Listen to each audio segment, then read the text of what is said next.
I am Daniel Lucas, and welcome to Book 101. Book 101 is all about the books that I read for the last 40 years. And today, I have my special guest. He's the founder and CEO of Helical, and of course, an author too, no other than Mr. Michael Barry.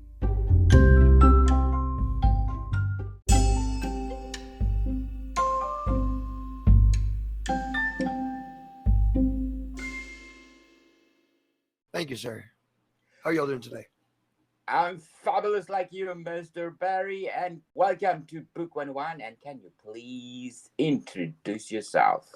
Yes, my name is Michael Barry. I'm founder of Helical, which is a company. It's a not-for-profit, and a writer of co-writer, I guess you could say, of the book Natural Philosophy. Mr. Barry, what age did you realize that you're good in writing?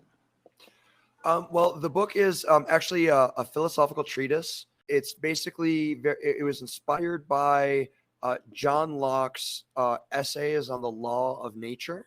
It not only details the beginning and some potential theories for how the Big Bang happened, but it also has it derives a meaning and purpose for existence almost, and through that purpose, basically, which is stasis, through that purpose, if you were to derive what would be the best outcome for stasis if that trend kept going, and that trend would be for life, or whatever you want to call life, the fifth element, or whatever your association with that force is, or that entity that is being a conscious sentient being in the state of existence, or whatever that is. But if you were to follow that forwards, the next derived step would be to build platforms out of asteroids and out of debris that's floating around the solar system, and to turn those things into places to live for life after Earth. Fascinating, Mr. Barry. So, what is the big difference of dark matter and dark energy? Now again, I'm not 100% sure, but because it's not my area of specialty exactly. I believe that the difference is that dark energy is basically what makes the universe it helps the universe fly apart faster. Whereas dark matter is a completely unrelated thing. It should be called Professor Dr. Lisa Randall says it best, I think. And she says that it's transparent matter, or transparent.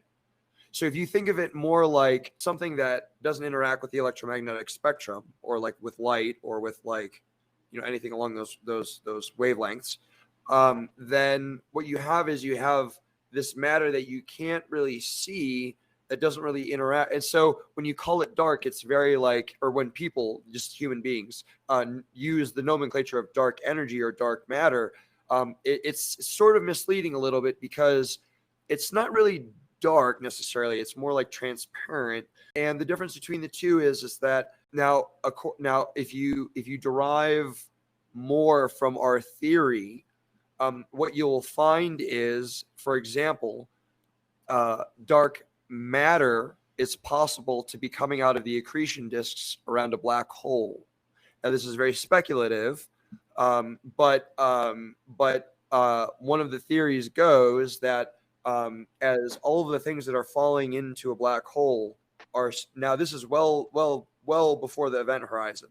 So as all of this accretion is falling into this black hole, it's all grinding up against each other, and it's rubbing up against each other, and it's causing friction, and it's generating lots of energy that sometimes gets trapped, turns it by magnetic field lines, and turns into arrays, like these very powerful energetic jets away from the black holes. Now it's around the accretion disk, so it's not inside. It's not past the event horizon where nothing can escape. But before that, and then what happens is this energy, like as the energy gets pushed away from by these magnetic currents, um, one of our hypotheses is that dark matter could be generated in those conditions because those conditions are very similar to things like particle accelerators. Very well said. Mr. Barry, who are your favorite authors that influence you in your writing?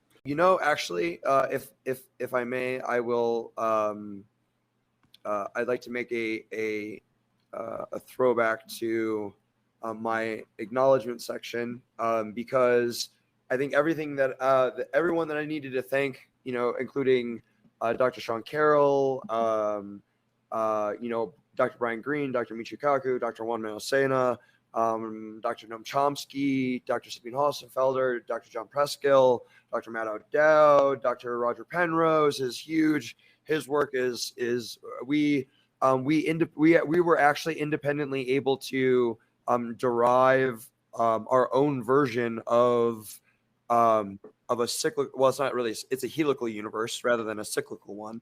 And the difference is that um, it would return to the point where it started, except everything is moving according to relativity. And since everything is moving according to relativity or whatever, that if it were to arrive at its point of origin, it would actually still be in a different spot. And so one of our conjectures is we're mapping the construct of time as a helical shape rather than a circle.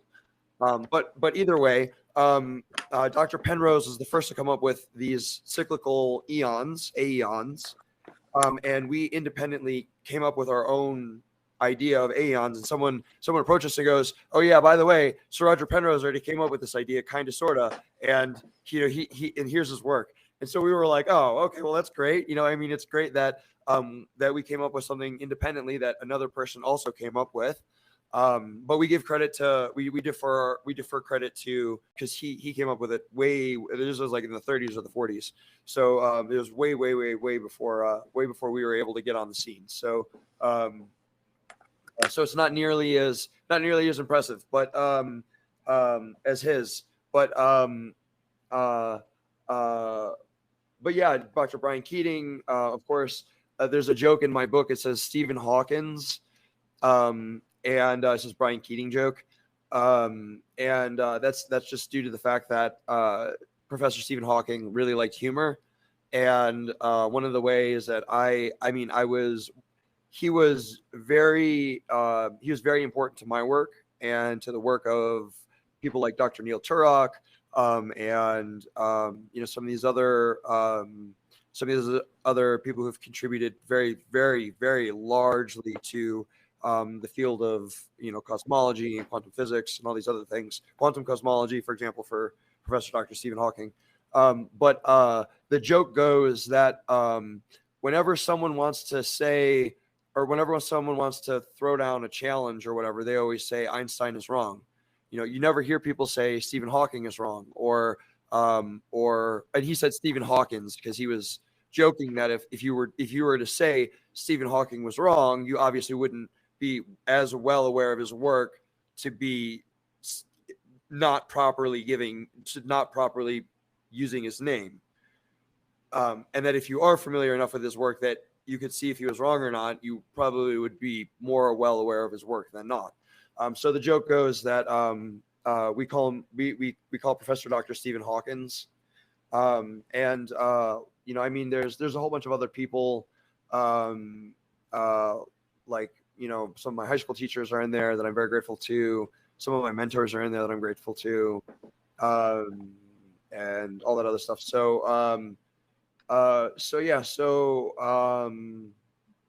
And of course, a shout out to the rest of the team that I work with. My wife is part of that team.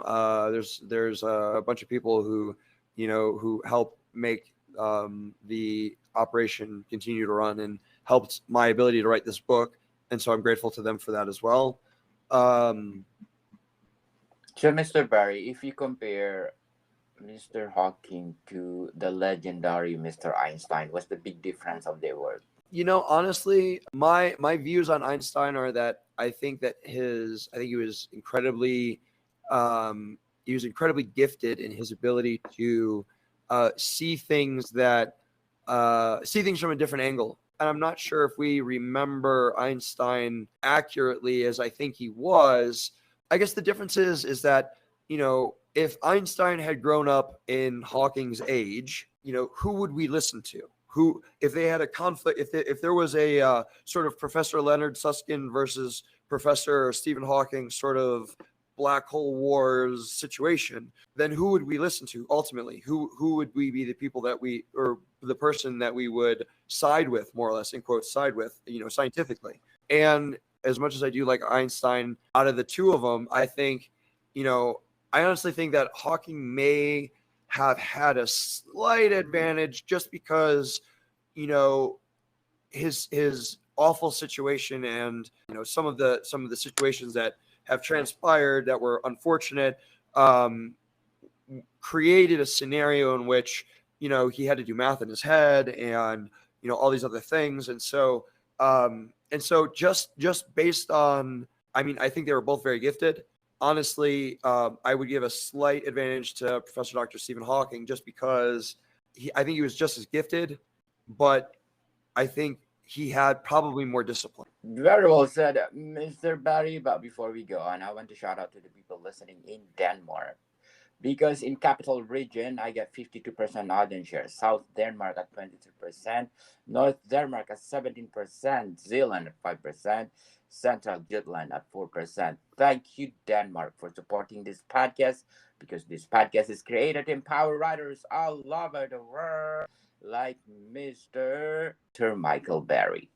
Thank you, sir. So, Mr. Barry, let's talk about your latest book, academic book, Natural Philosophy. How did you craft it? The inspiration, like I said, came from the book on John Locke, or the book by John Locke. It's called the Essays on Natural Law.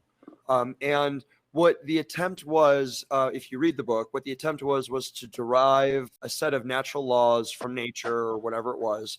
And most of the Western world was actually built on this book. So when in the United States, when they say, in the Constitution or whatever, or the Bill of Rights or whatever, they say life, liberty, pursuit of happiness. That was actually originally written by John Locke, who said that amongst these derived natural rights, or these things that are derived from nature, in quotes, were life, liberty, and pursuit of property. John Hancock and Jefferson and Washington, or well, not Washington. It was Franklin, Adams, and um, Jefferson specifically, who like authored the whole thing. But I mean, everybody signed it and whatever, blah blah blah. But like the point is that the Western world was basically built on more or less its set of beliefs. John Locke was actually friends with Newton, Isaac Newton, back in the day. They were both part of the same like friend groups or whatever. They're primarily what is like referred to as like the calculus enlightenment group. And so since the document was so old, I took a look at it and I read it and I went through it and I was like, okay, well, I am pretty sure there's a majority of people who will not agree with these derivations anymore. It's good for what it was and it's great for where it is, but we have quantum physics now, and if you're going to do derivations and if you're going to have applications of social impacts, for example, that those applications should also be defined on the quantum level, not just the classical level. And so in doing so, what we're doing is we're taking John Locke's essays on the laws of nature, or essays on nature's laws, or whatever it was, and we're upgrading it to its 2.0 sort of version, which is to say, instead of starting with now this is a quote from John Locke. So I mean, whatever people's religious and philosophical beliefs are, that's their business, obviously.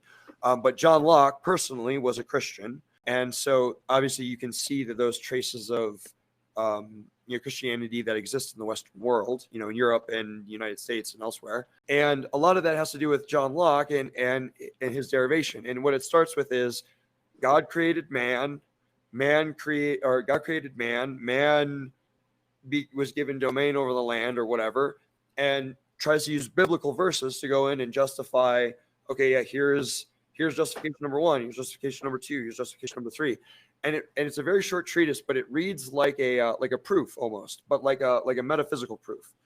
And so as I was going through and I was reading it, I was like, all right, well, this has got to be updated. We have an entirely new set of mechanics that's involved, so we should really be looking at this situation in a new light. And so what I did is instead of starting with God created man, who was given domain over the land, I started with, here's a universe. Here's an empty universe with a Hilbert space and a de Sitter space. And inside of that Hilbert de Sitter space comes negative vacuum energy. And from that negative vacuum energy comes random energy fluctuations, which turn into black holes. Those black holes merge until they become Nari black holes, which are so large that they break the laws of current physics. And they get into the Nari black hole spectrum. So you just have to keep having these negative energy fluctuations. They keep building and building and building. Eventually, they collapse into a black hole because it's a very simple structure.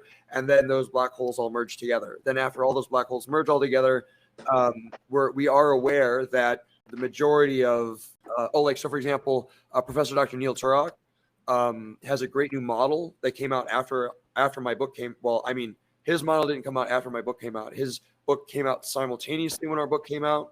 And when I saw his model, I was like, wow, that fits in with our model very well. And that is, Professor Dr. Neil Turok believes that before the Big Bang was a asymmetric universe that was left-handed chiral instead of right-handed chiral. And that left-handed universe was left-handed matter, so is antimatter in its counter configuration, whatever. Then it all collapsed into a singularity, and then that singularity expanded. So then that's important because it explains the three generations of particles. And before, that doesn't mean that there was a Professor Dr. Neil Turok in the universe before, an anti-Dr. Neil Turok, but there was a universe and there was a set of laws of physics. And one of the things that we conjecture is, one of the reasons that the universe is so unique, why it doesn't just look like a random assorted box, like they'll always use that as a model. They'll say, if you put gas in a box, it'll distribute evenly, and that's what you would expect for the universe. The problem is you have the Higgs mechanism. The Higgs mechanism happened, which may not be fundamental. So if Professor Dr. Neil Turok is right, then the Higgs mechanism is not fundamental, which means that the things that had to happen for the Higgs mechanism to happen had to be unique, sort of. And so that makes our universe in some way unique compared to any other universe that would have been before or any other universe that will come after, according to our model. The natural philosophy what behind your debut academic book. So going in line with that, our derivation was from the beginning of the universe rather than saying God created man. We said the universe was created from negative energy density, which caused a Big Bang. The Big Bang happened. All the energy settled. This notion of stasis and intent is very important. So intent forms, which you see even in hydrogen atoms. You see intent based on if you add energy to the system. So if you take a hydrogen atom and you throw ultraviolet energy at it or something, you add energy to the system, it'll actually change the frequency at which the hydrogen atom vibrates in order to conserve energy. So it's not intelligently going, oh, wow, this is not pleasant, I'm going to change my frequency to this lower frequency or this higher frequency in order to maintain energy. No, it doesn't think that, but it does it. And it does it. And our conjecture says that that's proto intent, or that is intent. And that leads to larger structures that also have intent as well. And that is intent towards stasis, which we define as differential geometry of energy in the environment into a system of critical points defined by entanglement structure. Is there a follow-up for this book, Mr. Barry? That is a really good question. And to answer your first question, so from that derivation, we felt it was appropriate that since Locke was friends with Newton, now one of Principia Mathematica's original name is Philosophy Naturalis, and that book. And since what we're trying to do is we're trying to revive this notion of natural philosophy as a rigorous science, because for natural philosophy, like before the 18, or like it would be like late 1800s, sort of when Darwin was around, natural philosophy existed, but it was a deplorable state of affairs. It was very unrigorous, very like racist, very like not pleasant. And so they basically shut natural philosophy down. And what our goal was to say, okay, let's bring natural philosophy back. Let's bring philosophy of science back. Let's bring back the nature of not just studying the universe, but actually studying the wisdom of the natural world. Very well said, Mr. Barry. But before we go on, I'm inviting you to listen to my other podcast, Food 101, our third season with Chef Alessandro, one of the best executive chef in one of the five-star restaurant in downtown Toronto. So please do listen to our latest episode. We talk about sanitation, people, sanitation. Plus one more, our books are out, not only one, but 12 volumes. Food 101, Volume 1 until 12 is only the books that you need. How to create a delicious food, available on Amazon and leading online bookstores worldwide. So, Mr. Barry, what is the best highlight of natural philosophy? The thing I think the best highlight is pretty much the last part of it, which I describe a future in which, or if you want to call it future, or whatever, but a state of existence in which the state of life, or as Elon Musk puts it, the light of consciousness, has the ability to survive until the thermal equilibration of the universe, which is 10 to the 10 to the 100 years from now. So the fact that it's going to be plausible, possible, and attainable for us to build structures that will last for 10 to the 10 to the 100 years is very hopeful, inspiring, and I am genuinely hopeful that other people will be inspired, not just by this work, but by other natural philosophical works that are recent, and in hopes that people will feel like there is hope there is hope coming. There is a better future that can exist and that will exist. Very well said, Mr. Barry. And this episode is being brought to you by Primal Life Organics, Earth's Worth, gift from the earth, showing your worth. So, Mr. Barry, can you please invite our listeners to support natural philosophy? Yeah, if you want to, please go ahead and go online, Amazon or Barnes and Noble, look up Natural Philosophy by Helical. I would be grateful, and so would all life on the planet. Thank you. Yes, people, let's support Mr. Barry because if you support him, more books to come. More to come, people. See you soon.